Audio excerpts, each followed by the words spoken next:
Bismillahirrahmanirrahim. Assalamualaikum warahmatullahi wabarakatuh.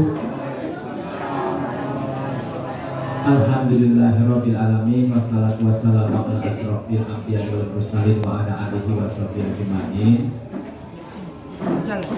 Yang kami hormati Ibu Kepala SMA Negeri 1 Bengkulu Selatan, Ibu Arin Justina DMPD. Yang kami hormati Kasubag TU beserta staf, yang kami hormati bapak-bapak, ibu-ibu, dewan guru, dan yang kami muliakan rekan-rekan sekalian, calon guru penggerak, ada Ibu Desmi, ada Pak Bayu, ada Ibu Tian, dan ada Ibu Ikasti. Alhamdulillah pada kesempatan pagi hari ini kita diberi kesempatan untuk bertemu dalam rangka menghadiri diseminasi budaya positif di SMA Negeri 1 Bengkulu Selatan yang nanti akan dipaparkan dan dijabarkan langsung oleh Dewan Guru yang menjadi CGB tahun 2024 khususnya di angkatan ke-11. Baiklah, saya sebagai pembawa acara menyampaikan susunan acara pembukaan diseminasi budaya positif di SMA Negeri 1 Bengkulu Selatan. Calon guru penggerak angkatan ke-11, yang pertama adalah pembukaan, yang kedua adalah kata sambutan sekaligus membuka acara kegiatan diseminasi budaya positif, yang ketiga nanti penutup. Baiklah, untuk pertengahan acara ini kita sama-sama buka dengan membaca lafaz basmalah. Bismillahirrahmanirrahim. Acara yang kedua yaitu kata sambutan pengarahan dari Kepala SMA Negeri 1 Bengkulu Selatan kepada yang terhormat Ibu Arin Justina SPD MPD. Waktu dan tempat kami sediakan.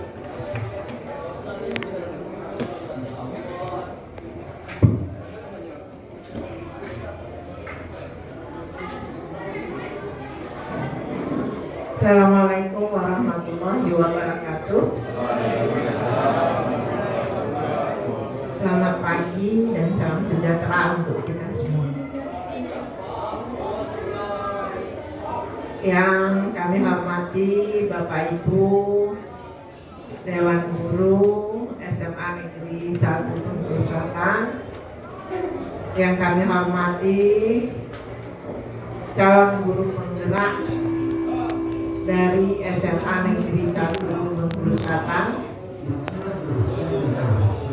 yang pada hari ini akan melaksanakan diseminasinya, pengimbasannya pada kita semua. Puji syukur kepada Allah Subhanahu wa Ta'ala, mari senantiasa kita panjatkan karena dalam keadaan sehat walafiat kita selalu mendapatkan rahmat dan karunia-Nya sehingga bisa berada di ruang kelas ini guna mengikuti diseminasi yang akan dibawakan oleh guru penggerak kita. Allahumma sholli ala Muhammad wa ala ali Muhammad. Mari kita kirimkan salawat beserta salam pada junjungan kita Nabi besar Muhammad sallallahu alaihi wasallam. Semoga kita semua senantiasa patuh dan mengikuti ajaran-ajaran beliau sehingga selamat di dunia dan akhirat. Amin ya rabbal alamin. Bapak Ibu yang kami hormati, pada hari ini salah satu program dari guru penggerak kita guru penggerak kita Ibu Ikasti yang hal ini kemudian Ibu Dian Lestari, Pak Bayu Sugara, dan Ibu Desmi Niarti. Ibu Desmi Niarti. Mereka berempat ini sekarang ini mengalami pendidikan, sedang dalam rangka pendidikan guru penggerak. Jadi masih dalam proses untuk menuju kelulusan dinyatakan sebagai guru penggerak. Jadi dalam kegiatan-kegiatan mereka berempat ini tentu banyak yang harus mereka sampaikan, ya, yang harus mereka imbaskan, ya, pada kita. Jadi sangat kita harapkan partisipasi Bapak Ibu semua mengikuti dengan baik, mendukung dengan baik, ya, kegiatan-kegiatan guru penggerak kita ini. Mudah-mudahan semakin banyak yang lulus pada program guru penggerak akan semakin meningkatkan kualitas pembelajaran kita, khususnya di SMA Negeri 1 Bengkulu Selatan ini. Karena mereka ini pasti dibekali dengan kegiatan-kegiatan yang sangat mendukung implementasi dari kurikulum Merdeka, mulai dari penanaman karakter, ya, kemudian kompetensi guru, ya, sampai kepada hal-hal lainnya yang berkaitan dengan implementasi kurikulum Merdeka. Nah, pada keempat guru penggerak ini kami ucapkan selamat, ya, sudah mengikuti seleksi yang ada dan dinyatakan lulus sebagai calon penggerak, calon guru penggerak. Dan mudah-mudahan selalu semangat mengikuti seluruh program kegiatan yang ada, ya, dan selalu memberikan nilai-nilai positif kepada sekolah, kepada kita semua, untuk kita implementasikan pada peningkatan proses belajar mengajar di SMA Negeri 1 Bengkulu Selatan. Nah, Ibu pesankan dalam kegiatan-kegiatan ini dan kegiatan-kegiatan selanjutnya tentu akan banyak tantangan yang akan dihadapi oleh calon guru penggerak. Nah, Ibu yakin dan percaya mereka akan menghadapinya dengan semangat yang menyala, ya, tidak mudah berputus asa, ya, karena seleksi yang ada cukup ketat, dan saya yakin dan percaya dengan bermodalkan tekad yang kuat dan niat yang baik ini, ya, untuk kebaikan kita bersama, kompetensi baik itu peningkatan kompetensi guru maupun peningkatan kualitas pembelajaran kita, pasti sudah tertanam di sanubari guru-guru penggerak kita ini, calon-calon guru penggerak kita ini, sehingga lebih memacu semangat mereka untuk melaksanakan, mengimplementasikan seluruh kegiatan yang merupakan program pendidikan guru penggerak. Nah, untuk itu kita juga bersama, ya, selaku rekan atau kolega, ya, di SMA Negeri 1 Bengkulu Selatan ini, rekan-rekan guru semua, rekan-rekan staf administrasi dan seluruh warga sekolah siap mendukung, ya, semua kegiatan yang akan dilaksanakan oleh calon-calon guru penggerak kita. Mungkin demikian yang bisa Ibu sampaikan. Mari kita ikuti nanti dengan baik kegiatan-kegiatan yang ada. Ibu mengucapkan banyak terima kasih atas seluruh partisipasi kita semua dalam peningkatan program pendidikan calon guru penggerak kita. Dan harapan selanjutnya segera menyusul setelah tahun ini, perekrutan guru penggerak akan selalu ada dari SMA Negeri 1 Bengkulu Selatan. Demikian sambutan dari saya. Lebih kurang mohon maaf. Wabillahi taufiq wal hidayah. Wassalamualaikum warahmatullahi wabarakatuh.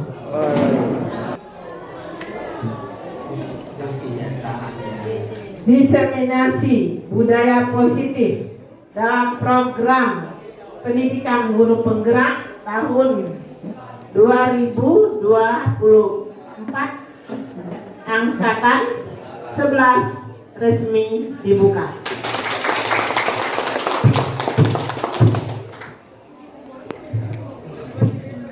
Terima kasih kepada Kepala SMA Negeri 1 Bengkulu Selatan yang telah memberikan pengarahan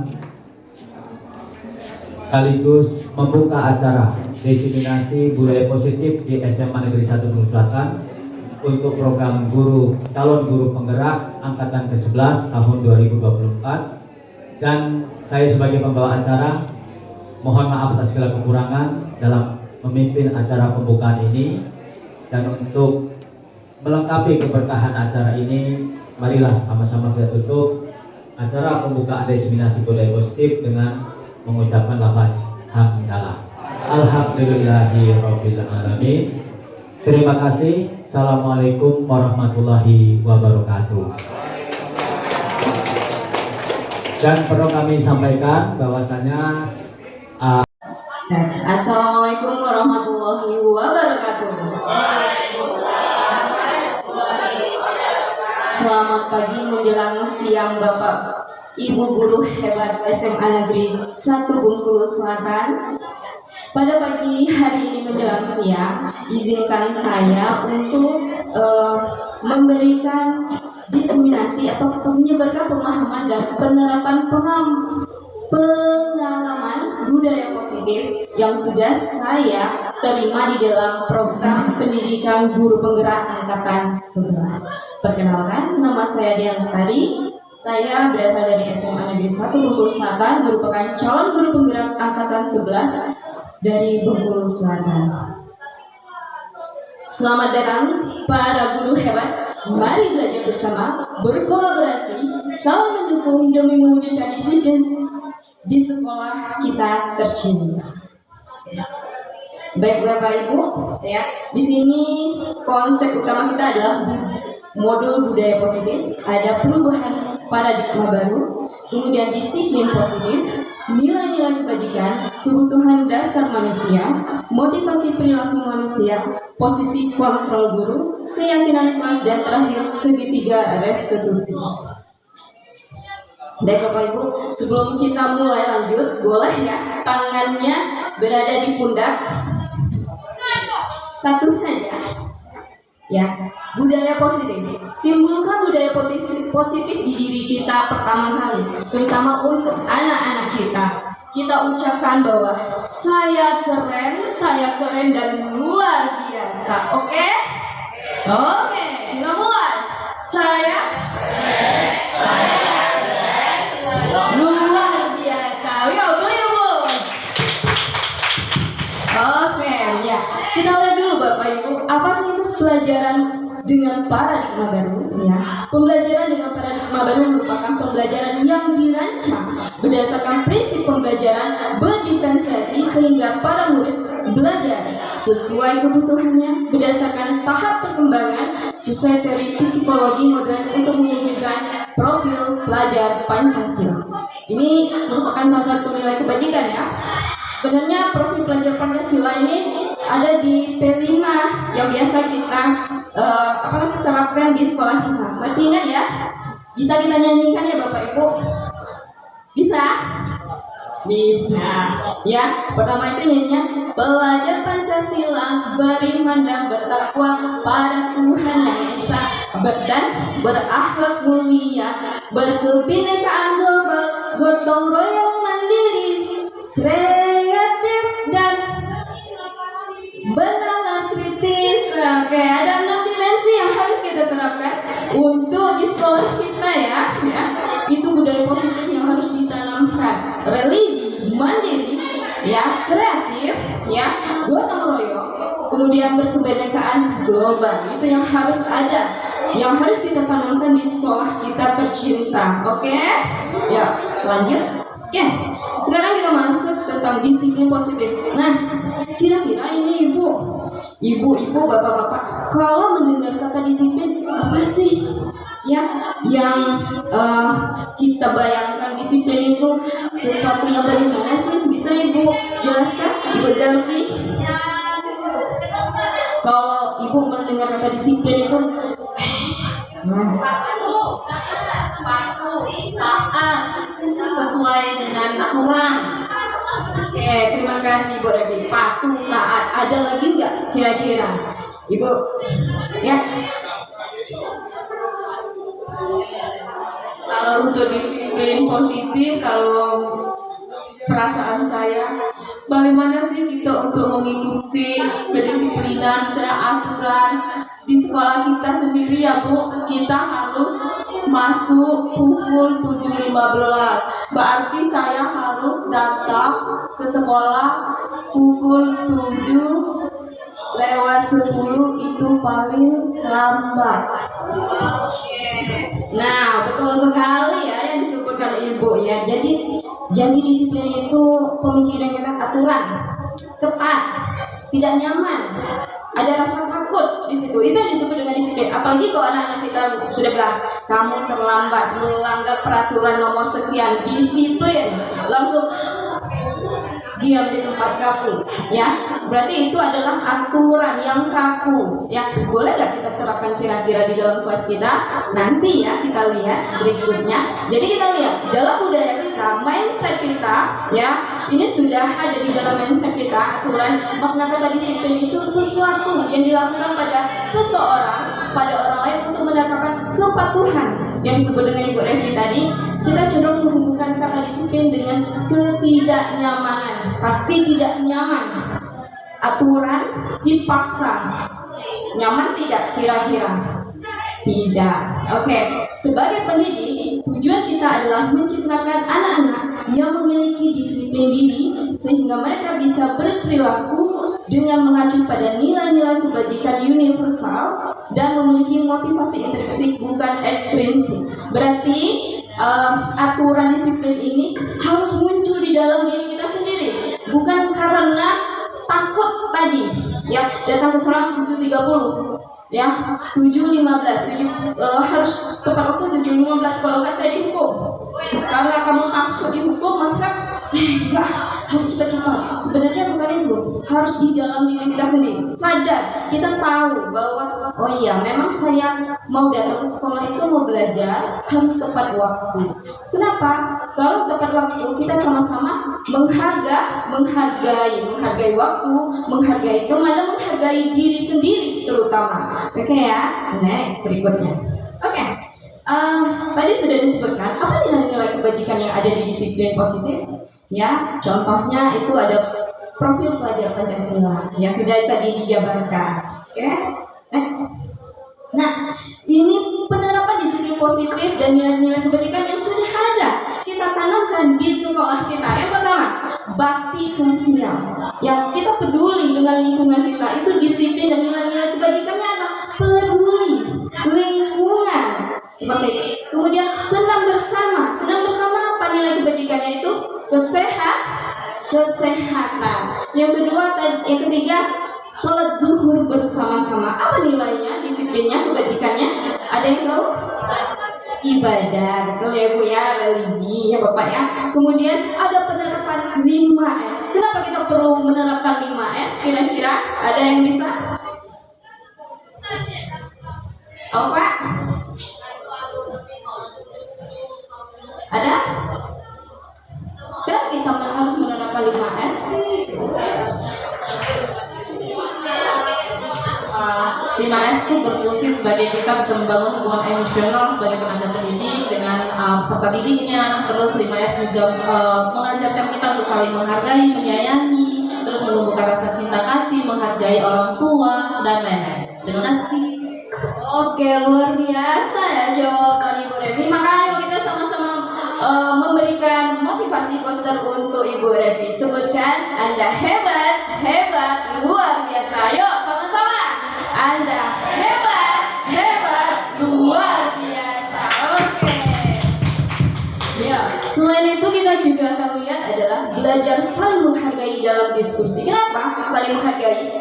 Di dalam diskusi Bapak Ibu sekalian, kita itu memiliki tidak satu individu, karakternya berbeda-beda. Di situ ada heterogen, berarti bagaimana kita harus bisa mengatasi peranan kita di dalam situ, mengkeep ego kita masing-masing. Jadi harus saling, misalnya, kamu sajalah, kamu kan yang pintar, kamu ajalah. Nah, tidak seperti itu. Jadi kita di dalam kelompok itu harus bisa saling menghargai dan harus memiliki peran masing-masing. Hari ini saya jadi moderatornya nih. Kamu nanti nulis, saya notulennya, ya nanti kamu yang presentasinya dan kamu sebagai penanggap. Jadi kita itu punya peran masing-masing di dalam kelompok. Itu loh Bapak Ibu yang harus kita tanamkan di dalam kelas kita, di dalam diri anak-anak kita. Itu yang disebut dengan motivasi intrinsik, kesadaran mereka. Oke, next Bapak. Oke. Nah, ini ada sambungannya ya. Tadi kebutuhan dasar manusia. Nah, kebutuhan dasar manusia itu sebenarnya segala sesuatu yang kita lakukan untuk mendapatkan apa yang kita inginkan. Seluruh tindakan yang kita lakukan memiliki tujuan tertentu. Berarti kita punya visi di sini, ya. Dan semua usaha terbaik yang kita lakukan dalam rangka agar kebutuhan dasar kita terpenuhi dengan baik. Oke, Pak. Oke, ada 5 kebutuhan dasar manusia. Yang pertama, bertahan hidup atau survival, bertahan hidup.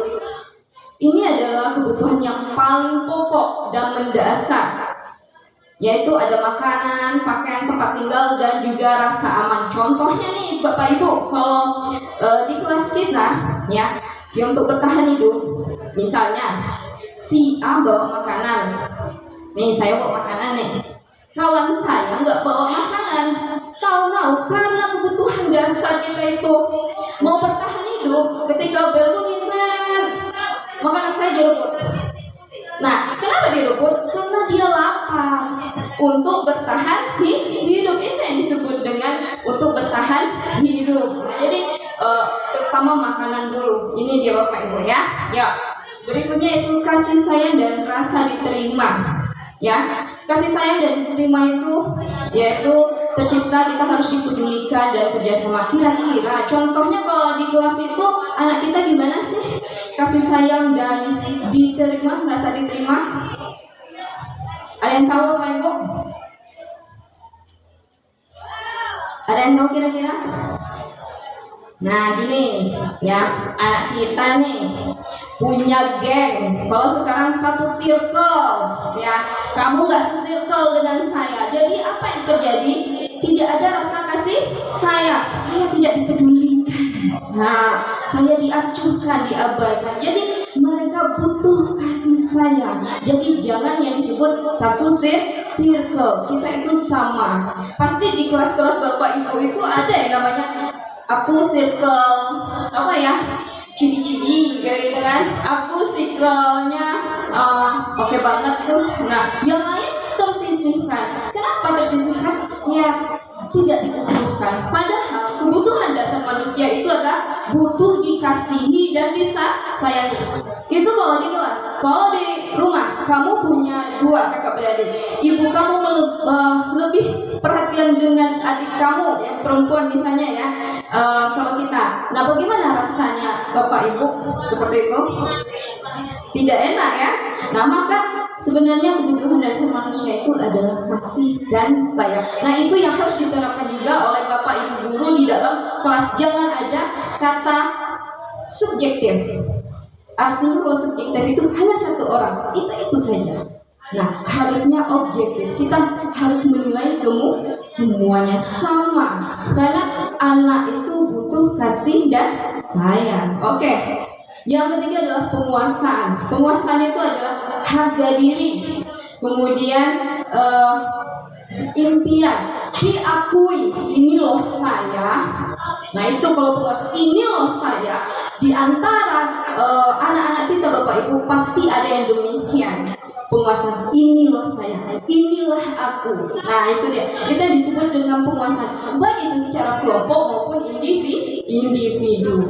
Oke, kebebasan mandiri. Kalau kebebasan ini artinya apa? Yaitu bebas memilih, mandiri, ada pilihan, ya, bebas apapun yang dia mau. Oke. Yang terakhir, kesenangan. Kesenangan ini dapat kita penuhi dalam bermain, kemudian humor dan tertawa. Oke, yuk lanjut. Kita tes dulu karena saya sudah memberikan materi. Kita tes dulu ya Bapak Ibu ya.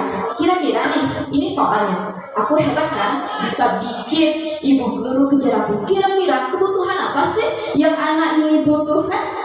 Kesenangan, cinta dan kasih sayang, kebebasan, atau penguasaan? Yang kedua, aku bosan nih Bu, belajar mewarnai terus di dalam kelas. Kira-kira kebutuhan apa yang murid ini butuhkan? Bisa Bapak Ibu? Silakan Ibu Ikhlas. Untuk pertanyaan yang pertama, aku hebat kan? Nah, berarti dia kebutuhan penguasaan di sini. Terus yang kedua, aku bosan belajar mewarnai terus. Berarti dia di sini kebutuhan, kalau bosannya apa ya? Kebebasan. Ya. Terima kasih Ibu Ikhlas. Kita beri tepuk lingkaran. Oke, ada lagi Bapak Ibu? Ada lagi yang beda nih kira-kira? Aku nggak kayak gitu, beda nih sama dengan Ibu Ikhlas nih. Nggak mau nih. Ya. Aku hebat kan? Bisa bikin ibu guru kejar aku.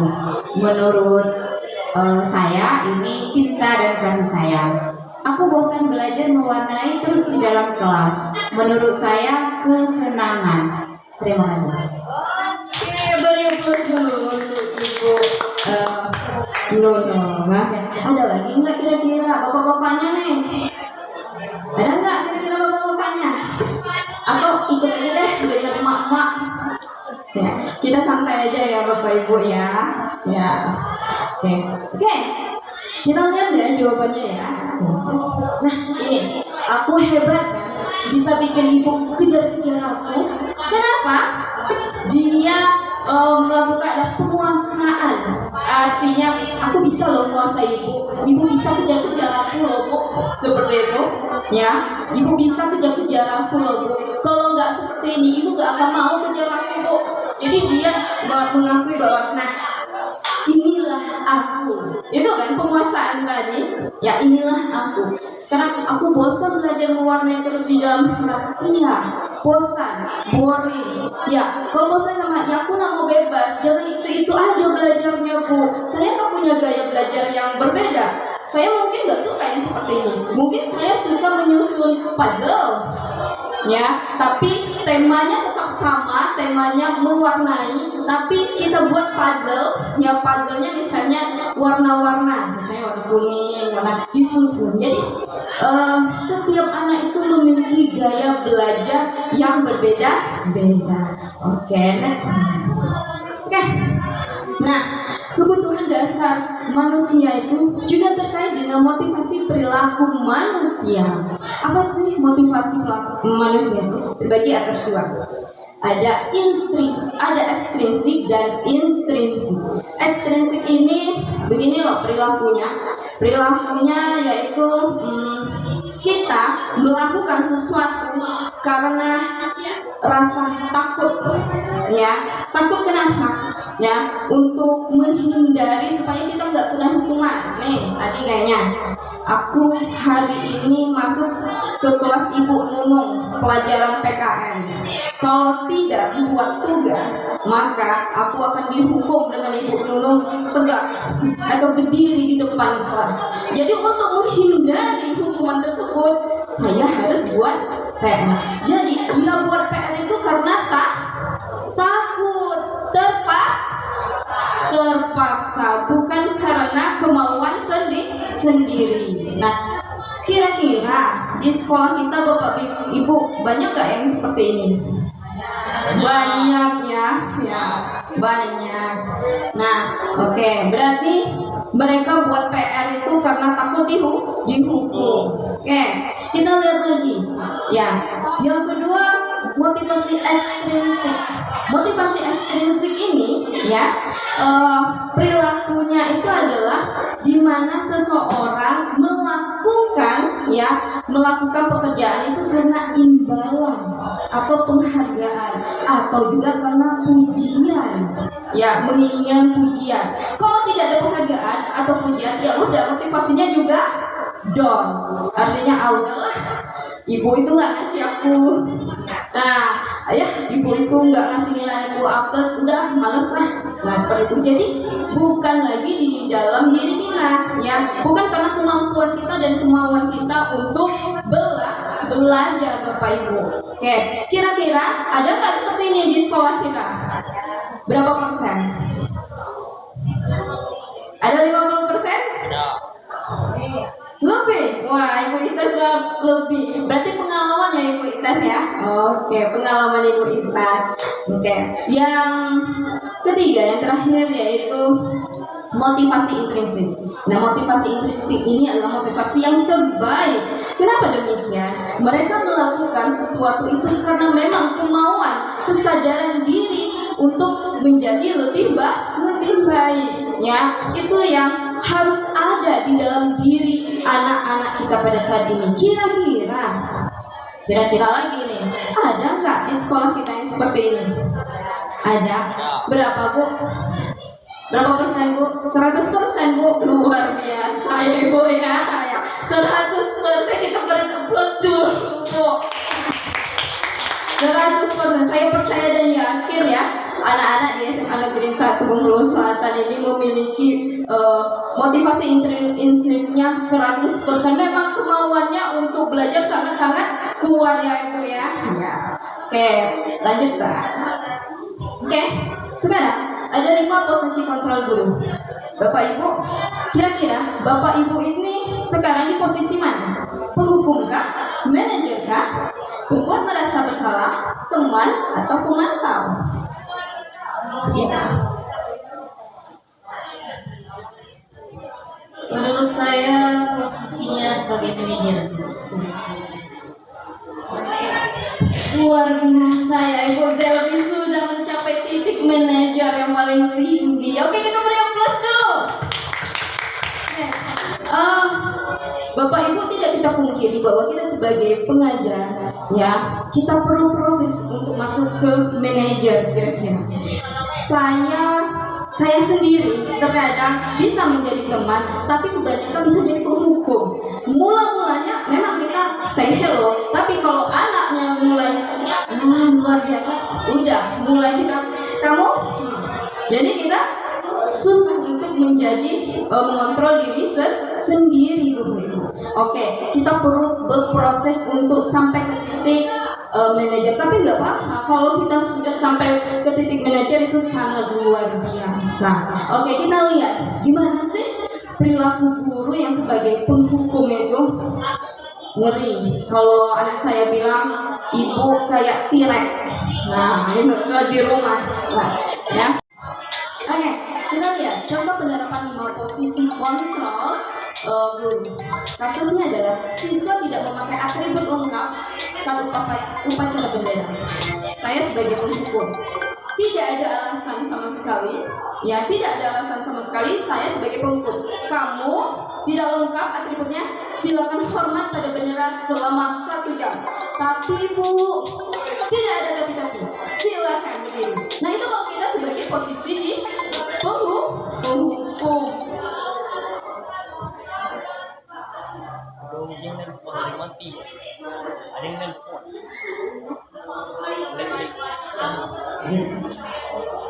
Oke, next berikutnya pembuat merasa bersalah. Yang kedua, pembuat merasa bersalah ini Bapak Ibu nadanya tidak tinggi loh, biasa saja, tapi nusuk di dalam. Berapa kali ibu dan bapak harus memberitahu kamu selalu saja mengecewakan. Itu nadanya nggak tinggi. Kalau kita posisi pembuat merasa bersalah. Jadi seolah-olah kita langsung membuat anak down, yang membuat anak langsung, oh iya, gara-gara saya ibu jadi seperti itu atau bapak seperti itu. Pernah nggak bapak ibu seperti itu kira-kira dengan anak-anak? Pernah ya bapak ibu? Ya berapa persen? Oh, sekitar 20%. Masih bisa loh itu kita rubah ya. Oke, yuk. Nah, kok ini kalau jadi teman? Kalau jadi teman nih asik biasanya bapak ibunya, ya. Kalimatnya juga friendly, ya. Katanya, ayo dong kita ikut aturan sekolah. Tolong bantu ibu, tolong bantu ibu dan bapak ya. Sekali ini saja, jangan lagi kamu tidak memakai atribut lengkap. Ada nggak kira-kira bapak ibu menjadi posisi sebagai teman kira-kira? Ada ya, saya kira banyak itu. Tapi hal ini ada sisi negatifnya tidak bapak ibu? Ketika kita menjadi teman bagi anak, ada. Bisa ibu jelaskan apa sih sisi negatifnya ketika kita telah menjadi friendly dengan anak? Ayo, bisa bapak ibu? Ya, silakan Ibu Novi. Menurut saya sisi negatifnya kalau kita memposisikan diri sebagai teman terhadap murid, itu salah satunya mungkin suatu saat terlalu kurang dihargai karena murid merasa ini adalah sebagai teman, jadi jarak atau rasa menghormati itu kurang. Oh, iya, bagus sekali ya jawaban Ibu Novi ya. Ayo kita beri aplaus dulu untuk Ibu Novi. Ya, ini pengalaman ya Ibu Novi ya. Ya. Ada lagi Bapak Ibu? Ya, silakan Tas. Baik, kalau menurut saya posisi kita sebagai teman itu sebenarnya bagi anak-anak kadang-kadang itu membuat dia ketagihan. Artinya dia pengen dengan ibu itu atau bapak itu selalu. Padahal dulu kan tidak sama. Mau di posisi kita sebagai teman seperti itu. Jadi negatifnya seperti itu menurut saya. Oke, beri aplaus juga buat Ibu Itas. Nah, ada lagi nggak tambahannya untuk Bapak Ibu guru? Ada lagi? Ada bapak-bapak? Bapak-bapak nurut aja ini. Ya pokoknya oke-oke aja deh. Nah, kayak gitu ya. Ya, iya benar sekali ya yang disebutkan dengan Ibu Novi dan Ibu Itas. Kenapa ada sisi negatifnya? Ya, Bapak Ibu, anak akan tergantung dengan guru tersebut. Kalau tidak ada Ibu Revi, misalnya yang selalu meloloskan mereka karena hukuman, jadi tahu-tahu yang datang Pak Arno. Ya kan, Pak Arno bukan seperti Ibu Revi, dia menghukum. Sana, apa yang terjadi? Nah, itu langsung mendorkan anak. Nah, itu kira-kira ya betul sekali itu yang disebutkan dengan Ibu Itas dan juga Ibu Novi tadi. Anak juga tidak kurang menghargai karena kenapa? Ibu itu kan teman sama kayak saya ya, bisa lah pis-pis lah kita seperti itu ya. Nah, itu kira-kira. Oke, sekarang yang keempat itu pemantau. Kalau pemantau ini Bapak Ibu tidak juga dengan nada yang marah, datar tapi penuh wibawa. Kamu sudah melanggar peraturan sekolah, kamu tahu konsekuensinya. Jadi tidak dengan kamu sudah melanggar peraturan sekolah, kamu tahu konsekuensinya. Kalau itu penghukum, kalau ini tidak, kita datar aja. Kamu sudah melanggar peraturan sekolah, kamu tahu kan konsekuensinya. Tanpa senyum, kata kamu yang cool banget kalau bapak itu masuk Bu. Nah, itu kira-kira tuh yang pemantau tuh. Wajahnya bisa lah kita bayangkan seperti itu kan. Oh iya, kalau bapak si A masuk, oh iya ya kayak gitu ya. Nah, itu ya. Nah, next. Nah, ini yang disebut dengan Ibu Zelvi tadi. Posisi terbaik kita sebagai guru adalah manajer, memanage, mengatur, tapi bukan memaksa, menuntut, bukan Bapak Ibu, tapi mengatur yang benar. Bagaimana? Ya, kita akan lihat ada beberapa yang harus dilakukan guru di posisi manajer. Yang pertama, panggil dulu siswanya, ya. Apakah kamu tahu kesalahan kamu, nak? Itu pertama, gali dulu. Kita tidak mencari siapa yang salah, tapi kita harus tahu kesalahan mereka biar mereka sadar. Kira-kira apa yang akan kamu perbaiki tentang kesalahanmu? Jadi kita gali. Nanti dia tanya, apa kamu tahu kesalahan kamu? Ya bu, ya. Apa kesalahan kamu? Saya terlambat. Bagaimana cara kita memperbaiki kesalahan? Solusinya bukan dari ibu, tapi solusinya dari kamu. Kenapa demikian? Itu yang disebut dengan motivasi intrinsi. Sadar dengan perilaku kita yang salah. Itu loh bapak ibu guru, ya, yang harus kita lakukan dengan anak murid kita. Nah, kira-kira bisa nggak kita jadi tim manajer nih di SMA Negeri 1 Bengkulu Selatan? Bisa ya, so pasti ya bisa ya. Ya, kita kita terapkan ya posisi kontrol ini yang awal-awalnya sebagai teman dulu, ya, nanti bergeser, tapi jangan pemantau ya, juga serem nih bapak ibu, ya, jangan pemantau, tapi nggak apa-apa sebagai pemantau, tapi yang lebih bagus itu jadi teman dan manajer. Tapi kalau teman tadi ada sisi negatifnya, jadi posisi kontrol teman itu jangan lama-lama, ya, jangan lama-lama. Kita bisa berubah. Oh, ada yang mau diseminasi juga, ikut ayam yang masuk ya. Oke.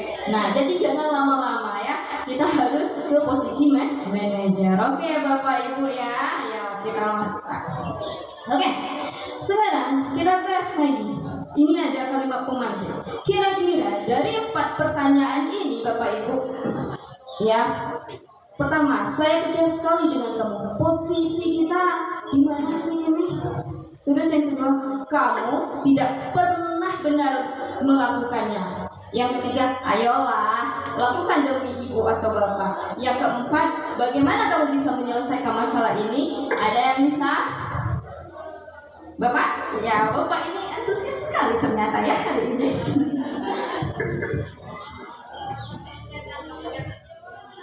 Baik, terima kasih Bu.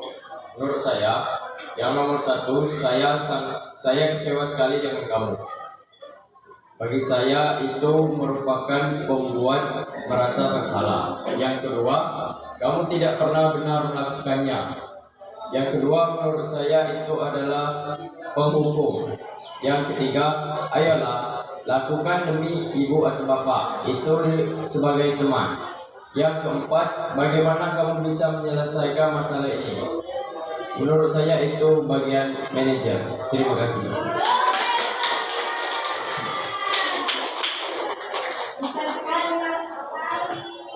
Luar biasa ya. Kalau anak murid saya di dalam kelas seperti ini, saya sangat bahagia sekali ya nih. Lihat jawaban. Ya Pak, silakan Pak. Kita lihat ya, benar nggak jawabannya kira-kira? Oh benar. Yang pertama, yang kedua penghukum, yang ketiga teman, dan keempat manajer. Luar biasa. Ternyata Bapak menyerap apa yang saya sampaikan tadi. Oke, kita beri tepuk top. Bisa Bapak Ibu? Nggak bisa ya? Tepuk top. Kasih.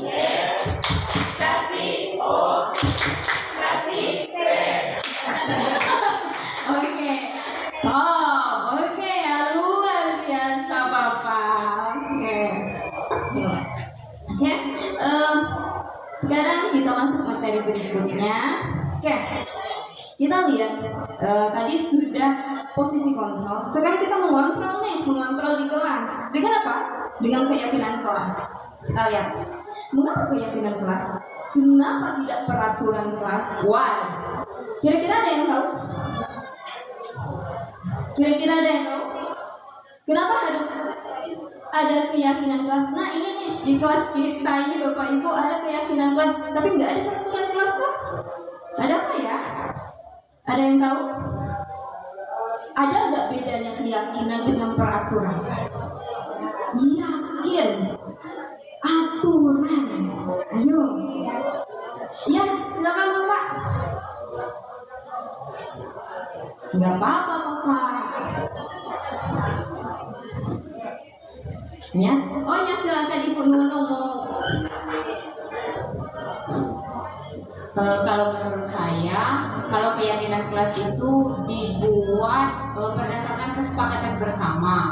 Tapi kalau peraturan kelas itu lebih Bapak Ibu guru yang membuat peraturan dan harus anak didiknya atau peserta didiknya yang menuruti peraturan kelas tersebut. Terima kasih. Luar biasa jawaban Ibu Nunung. Benar ya? Tak apa ada yang mau yang menambahkan? Atau sama nih Bapak Ibu?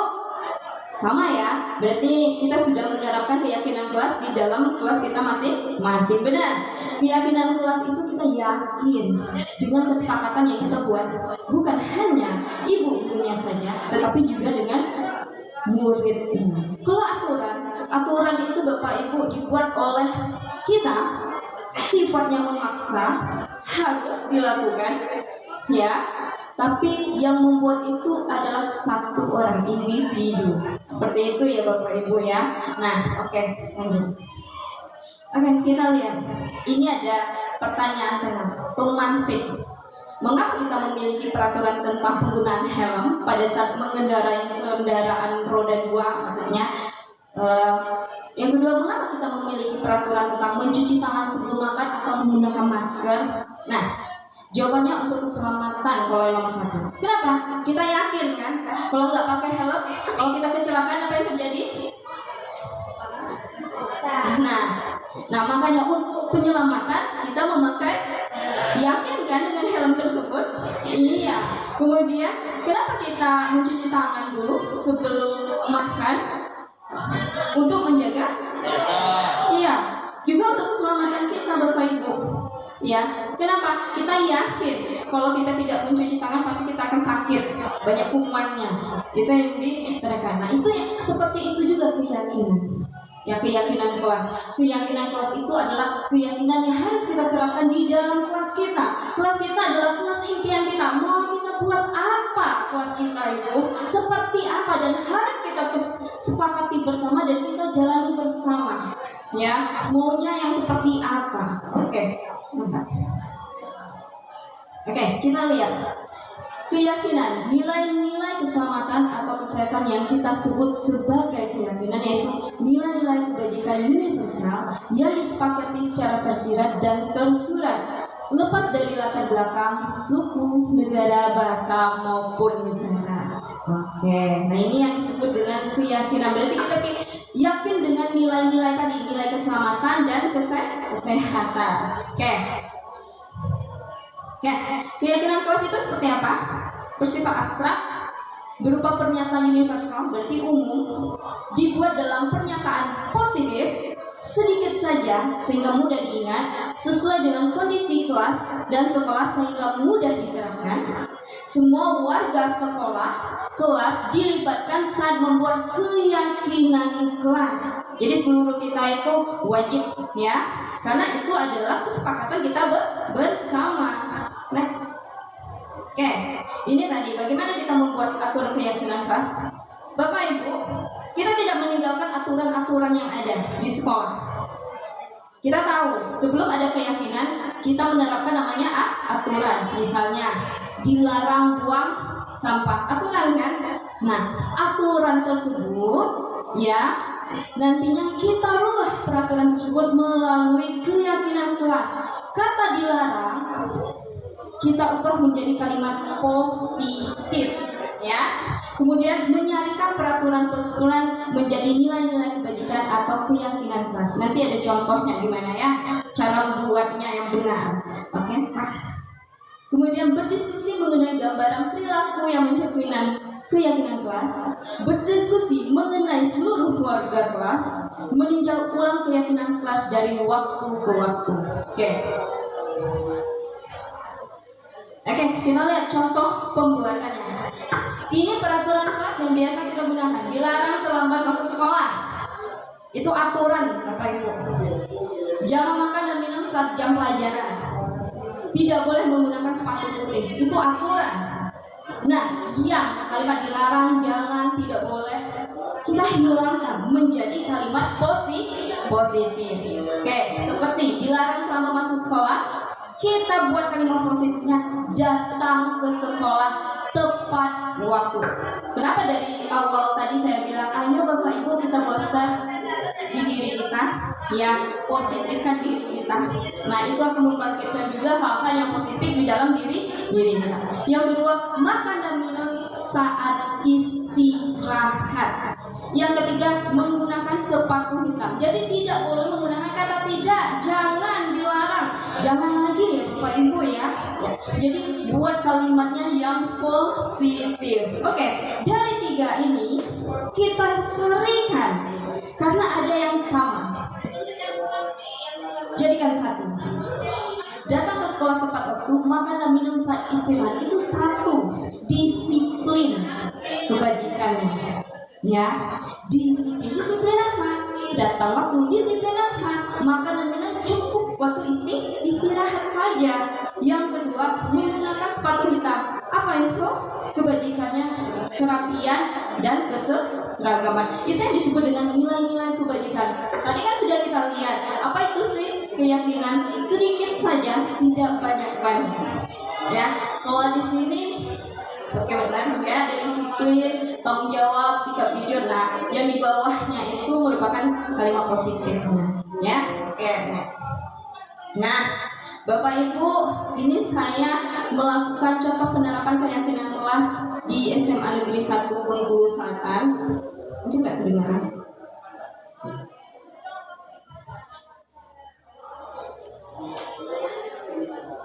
Ini di kelas ya, di kelas 10B.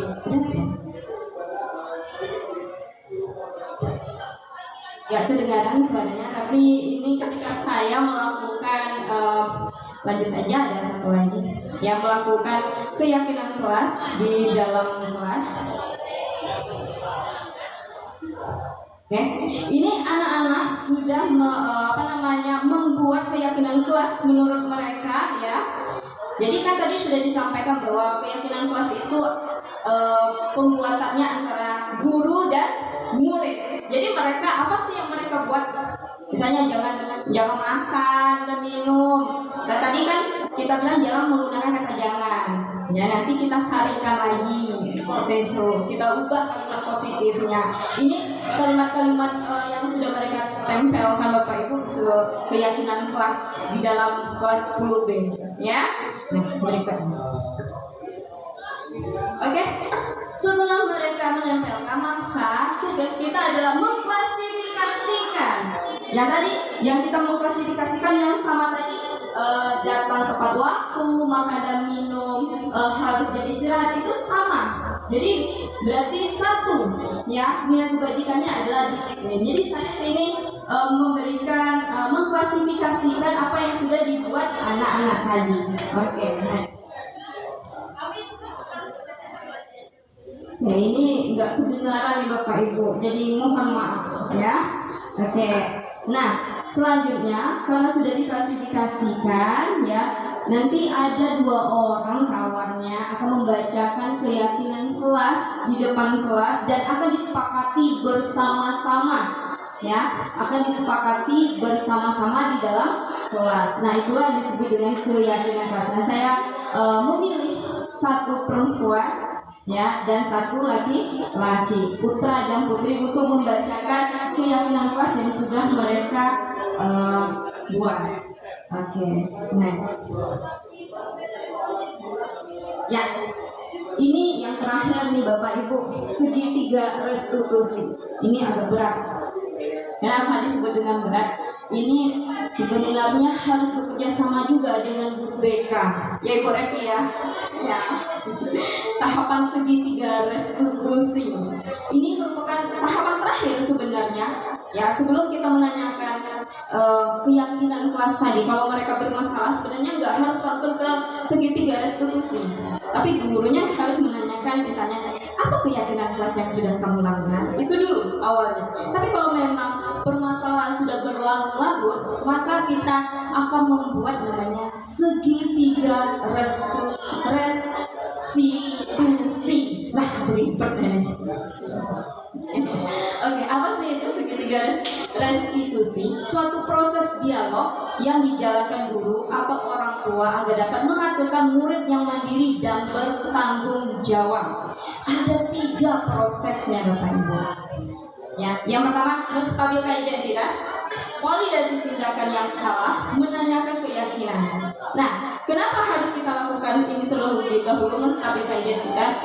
Ketika anak-anak kita sedang konflik, ya emosinya sudah keluar, kita stabilkan dulu emosinya. Ayo anak, ketemu dengan ibu dulu, duduk di sini, ya. Tarik nafasnya. Nah, kemudian kita akan menanyakan, baik, ibu kira apa yang kamu lakukan sebenarnya juga pernah ibu lakukan. Itu untuk menstabilkan, berarti, oh ya ibu berarti sama aja dengan saya nih. Nah itu kan dilakukan orang-orang lain. Ibu juga dulu pernah tidak bersungguh-sungguh dalam belajar. Nah itu kita stabilkan dulu. Kita emosinya mulai ya, oh berarti sama ya pengalamannya. Kemudian, namun tentunya kalau kita berbuat salah harus diperbaiki. Nah itu cara kita nih, ya perlahan-lahan. Jadi anak juga santai. Berarti, oh sudah nih turun nih emosinya. Sekarang kita gali namanya validasi tindakan yang salah. Nah, menurut kamu, apa sih alasan kamu melakukan hal yang tidak baik tersebut? Kalau dia konflik ya. Nah, atau adakah cara lain yang lebih efektif untuk mendapatkan atau memenuhi apa yang kamu butuhkan? Nah, jadi kita tuh melihat dulu, ya, cari dulu. Oke. Yang terakhir, menanyakan keyakinan.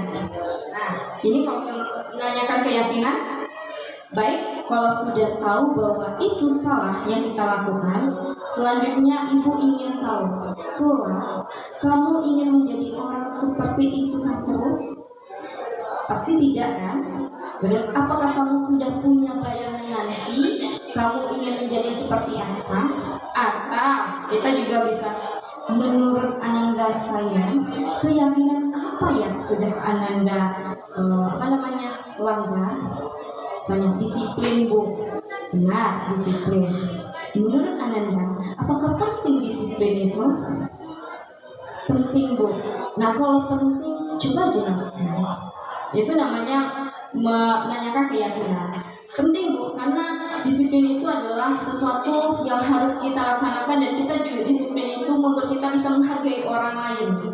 Oke, menghargai orang lain. Nah sekarang, bagaimana menurut Anda kita bisa memperbaiki masalah ini? Nah itu menanyakan keyakinan dulu itu, ya. Nah, bagaimana kamu menjelaskan menemukan solusi dari permasalahan kamu? Bukan ibu, tapi kamu, bukan kita ya Bapak Ibu ya, tapi anak itu anak yang menemukan solusinya. Ya, jadi permasalahannya nanti bisa diselesaikan dengan anak. Ya, itu yang disebut dengan keyakinan. Ini contoh penerapan segitiga garis diskusi juga yang sudah saya lakukan dengan salah satu siswi kita, ya, di kelas 11C, namanya Nazifa. Nah, Nazifa ini punya permasalahan sering terlambat datang ke sekolah di jam pelajaran saya. Saya tanya, kenapa Nazifa kok sering terlambat? Iya Bu, saya sering nongkrong di kantin. Kira-kira seperti itu ya anak-anak kita permasalahannya. Nah, sudah berapa kali nih Nazifa terlambat di kelas Ibu? Sudah 5 kali Bu. Oke, ya, ditanya lagi. Nah, Nazifa, kira-kira keyakinan kelas mana nih yang kamu langgar? Seperti itu, kan? Keyakinan kelasnya itu Bu, disiplin Bu. Disiplin. Nah, tadi sama ya. Kenapa pentingkah? Penting, seperti itu. Nah, solusinya bagaimana nih Nazifa? Ya, supaya tidak terlambat lagi. Saya Bu, nanti Bu kalau tidak terlambat lagi, kata Nazifa nih, saya akan duduk diam Bu di kelas, tidak akan keluar lagi. Ya, terus saya juga ingin kawan-kawan saya mengingatkan saya, membantu saya bahwa jangan lagi saya terlambat ke dalam pelajaran ini. Dan saya juga akan mengingatkan Nazira supaya tidak terlambat di dalam pelajaran saya. Jadi kita sama-sama mengingatkan itu solusinya. Oke? Oke, terima kasih Bapak Ibu, itu materi saya hari ini. Tapi belum, ya, belum. Mungkin kita sudah bosan. Saya punya satu ice breaking, ya, untuk Bapak Ibu.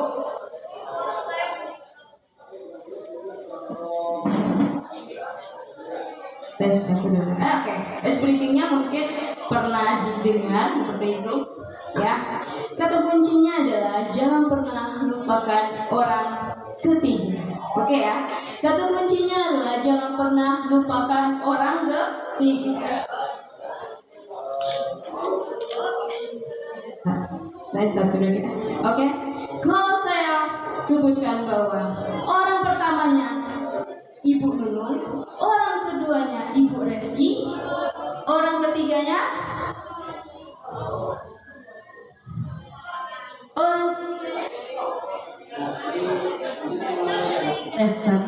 orang ketiganya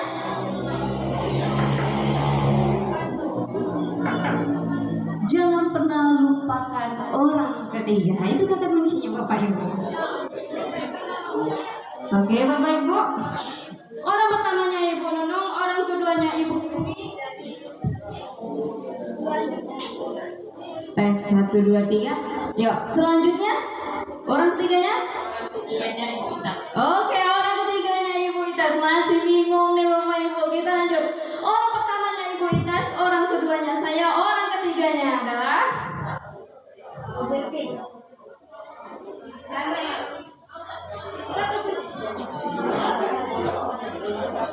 tes 1, 2, 3. Ayo Bapak Ibu, kata kuncinya jangan pernah lupakan orang ketiga. Orang pertama ini ya. Kita lanjut lagi. Orang pertamanya saya, Ibu Dian. Orang keduanya Ibu Novi. Orang ketiganya adalah Orang ketiganya adalah Oke. Bingung Bapak, kita beri aplaus dulu Bapak Ibu gurunya. Main tebak-tebakan siang hari ya. Oke, kita lihat. Orang pertamanya adalah saya, orang keduanya adalah Ibu ya. Orang ketiganya adalah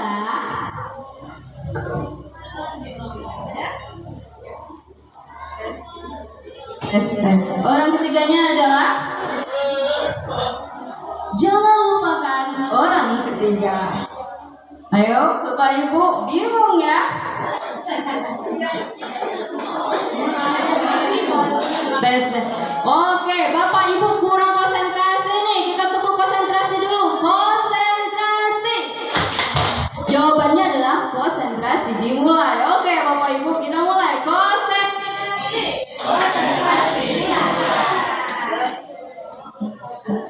Sekali lagi ya, kita konsentrasi. Oke, orang pertamanya adalah saya, orang keduanya Ibu Nunung, orang ketiganya adalah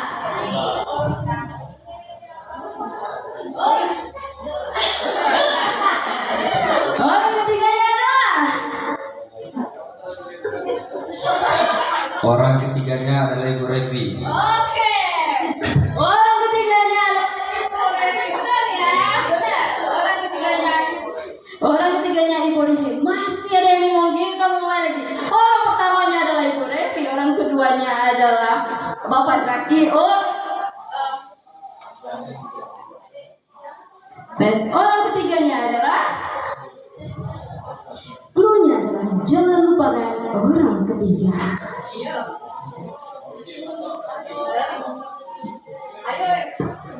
Tes Bapak Ibu, kita main ini biar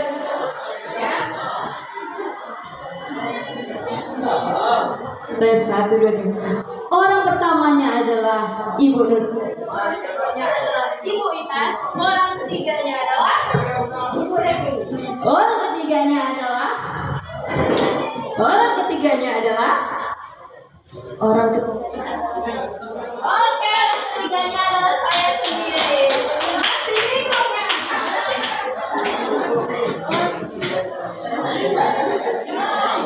Tes. Oke, masih bingung Bapak Ibu. Clue-nya adalah, dengarkan saya baik-baik. Clue-nya adalah jangan lupakan Orang ketiga. Jadi setelah saya menyatakan orang pertama saya,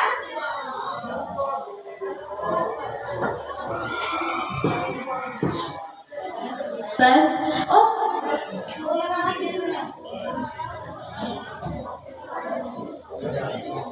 orang keduanya adalah Ibu Novi, maka orang ketiganya adalah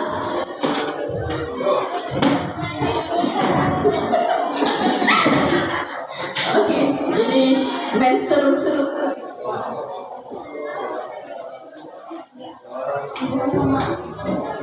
Tes. Orang ketiganya adalah Azril. Oke.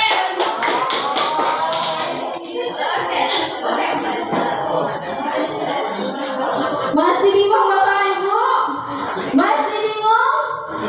Saya ulangi sekali lagi, clue-nya adalah jangan berlupakan orang ketiga. Tes. Ya, jangan pernah lupakan orang ketiga. Tes. Oke? Sudah paham? Oke, jadi kalau saya sebutkan saya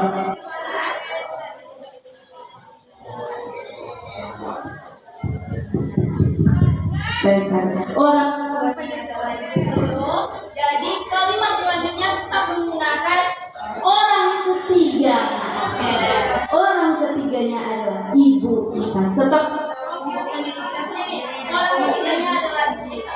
Jadi jangan namanya saja. Jadi diawali atau diikuti dengan sebutan orang ketiga. Kan clue-nya tadi jangan pernah lupakan orang ketiga. Oke Bapak Ibu. Ini bisa kita terapkan dengan anak-anak kita Bapak Ibu. Oke. Sekali lagi. Boleh Bapak Ibu berdiri, ya. Oke, boleh Bapak Ibu berdiri.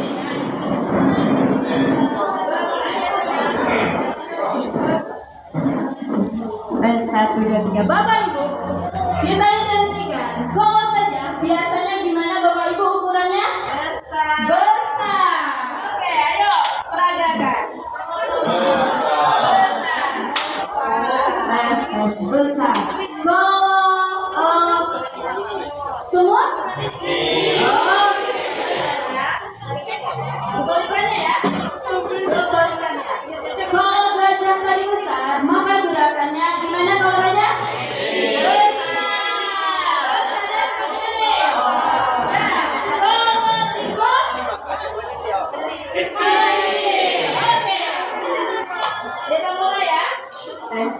Kita mulai ya. Oke. Gajah. Tikus. Kecil. Tunda konsentrasi. Oke.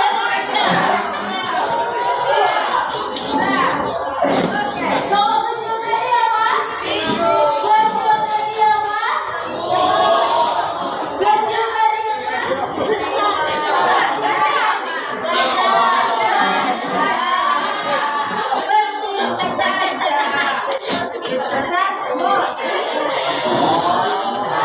tadi baru dibalik aja Bapak Ibu. Kita mulai lagi.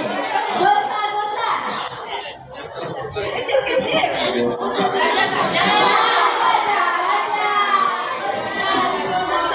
Ya, kita mulai. Kecil.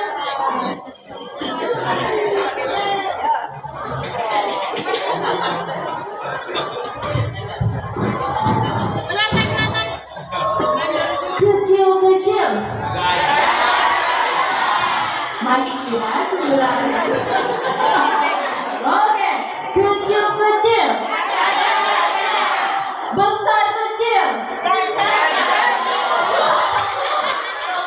Oke, nah ternyata Bapak Ibu susah ya konsentrasi ya. Oke, kita mulai. Gajah. Besar.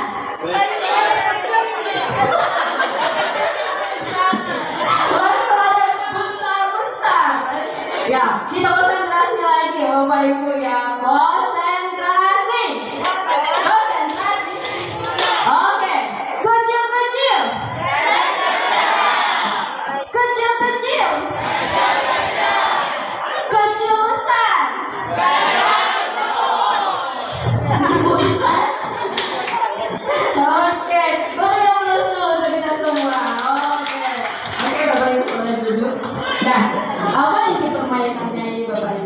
sebenarnya ini adalah untuk mengembalikan fokus anak didik kita, konsentrasi anak didik kita kepada kita. Ya.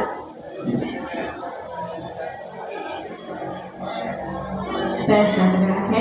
Maaf ini agak tidak dengar, maklumlah sinyalnya agak error ya. Ya. Jadi ini memang perlu kita lakukan. Ini juga salah satu yang kita terapkan di dalam kelas kita, salah satunya nilai-nilai saling kekeluargaan. Solid. Oke Bapak Ibu. Oke, mungkin itu saja yang bisa saya sampaikan untuk hari ini. Terima kasih banyak ya, saya ucapkan ya. Terima kasih Bapak Ibu sudah mengingatkan saya untuk melakukan penugasan kepada Bapak Ibu. Semoga sekolah kita bisa menanamkan budaya positif untuk ke depannya. Oke Bapak Ibu, ya kita berikan tepuk semangat untuk diri kita sendiri, ya. Oke, kita berikan, oke, tepuk semangat.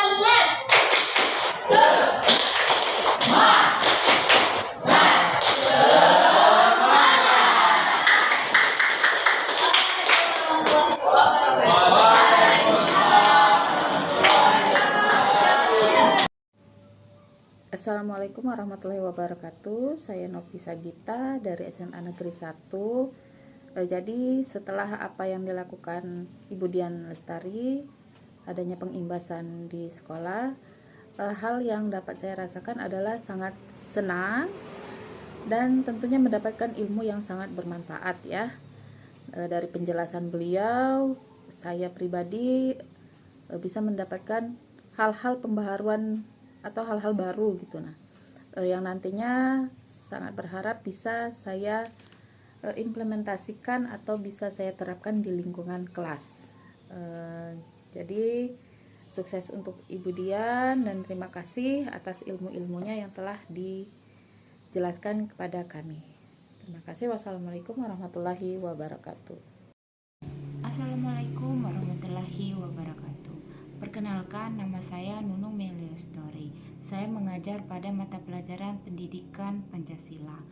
Saya adalah rekan sejawat dari Ibu Dian Lestari yang merupakan calon guru penggerak angkatan ke-11. Setelah saya mengikuti disseminasi hari ini, perasaan dan pembelajaran yang saya rasakan, saya sangat senang karena banyak sekali ilmu yang saya dapatkan dalam disseminasi budaya positif hari ini. Terutama saya lebih tertarik dengan 5 posisi kontrol guru, dan saya sekarang mengetahui posisi kontrol guru yang mana yang harus saya terapkan baik di sekolah ataupun di kelas. Terima kasih pencerahannya hari ini. Assalamualaikum warahmatullahi wabarakatuh.